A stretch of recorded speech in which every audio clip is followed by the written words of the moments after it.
ఇప్పుడు వృక్షాలే ఉన్నాయి, వేప, రావి, మారేడు, తులసి, అంటే ఔషధ గుణాలు ఉన్న ప్రతి వాటికి మనం మనిషి నేచర్ ఒక సాయం తీసుకుంటే థ్యాంక్స్ చెప్పడం. ఆ థ్యాంక్స్ చెప్పే ప్రక్రియ మనం చెట్టుకు పూజ, పుట్టకు పూజ అనేది మీరు అన్నట్టుగా చాలా మంది ఆ లోపల ఉన్న అంతరార్థాన్ని చెప్పకుండా ఇప్పుడు లలిత పారాయణం చేయాలంటే గబగబా స్పీడ్గా చదవడమే ఆ సహస్రనామాలు తప్ప అసలు వ్యక్త స్వరూపిణి అంటే ఏంటని ఆగిన వాళ్ళు ఉంటారు అక్కడ.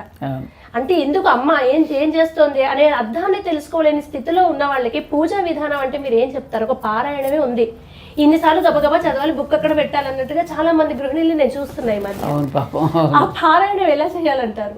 తినగ వేమ తీయనుండు అన్నట్టుగా పారాయణ చేయగా ఒకప్పటికైనా అర్థం తెలుసుకుంటారు. ముఖ్యంగా ఆ పారాయణలో కూర్చున్నప్పుడు మనం చదువుతూ ఉంటాము, ఉచ్చరిస్తూ ఉన్నప్పుడు కూడా మన 72,000 నాడులు యాక్టివేట్ అవుతాయి. ఎప్పుడైతే మన ఒత్తులతో పైకి ఉచ్చరిస్తూ కనుక మనం చదువుతామో మన శరీరం తేలిక పడుతుంది, మన లోపల ఉన్నటువంటి నాడులన్నీ కూడా చైతన్యవంతం అవుతాయి. రుద్రగ్రంథి విభేదిని, బ్రహ్మగ్రంథి విభేదిని, విష్ణుగ్రంథి విభేదిని అన్నప్పుడు ఏమవుతుంది?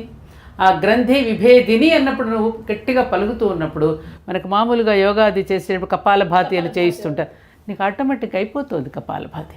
ఇప్పుడు డాక్టర్స్ దగ్గరికి వెళ్ళగానే అక్కడ బ్లాక్స్ ఉన్నాయండి, ఇక్కడ బ్లాక్స్ ఉన్నాయండి, స్టెంట్ వేయాలండి అదండి అని అంటారు కదా. ఇది జరుగుతూ ఉన్నప్పుడు నీకు స్టెంట్ వేసే అవకాశం ఎక్కడిది?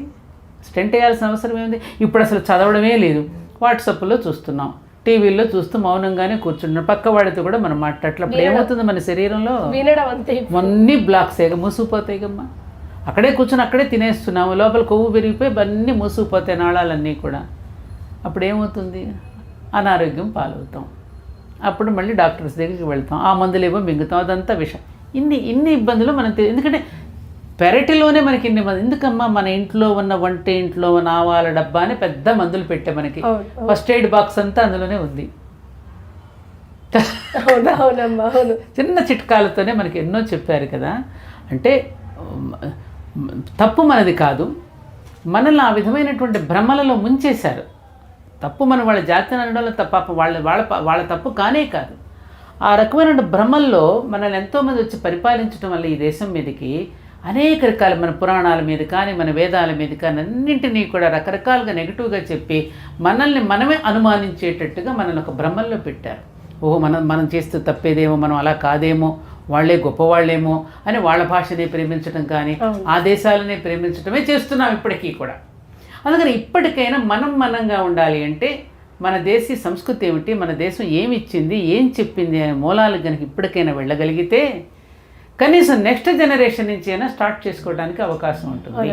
లేదంటే ఇప్పటిలానే అసలు వెళ్ళి కొసరు మాత్రమే మిగులుతుంది. తప్పదు, జరుగుతుంది సైకిల్ అమ్మ ఇది.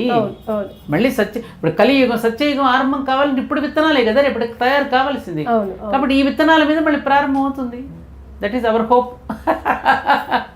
ఆశిద్దామమ్మా, నిజానికి కూడా అవుతుందమ్మా, తప్పకుండా అవుతుంది. మన ప్రయత్నం చేస్తూ ఉంటే ఇది మన ప్రయత్నం అని కూడా మనం పొరపాటు ఎక్కడో ప్రేరణనిచ్చి ప్రయత్నం ఆయనదే అంతే మనం అనుకుంటాం, ప్రణాళిక అంతా అయిందే.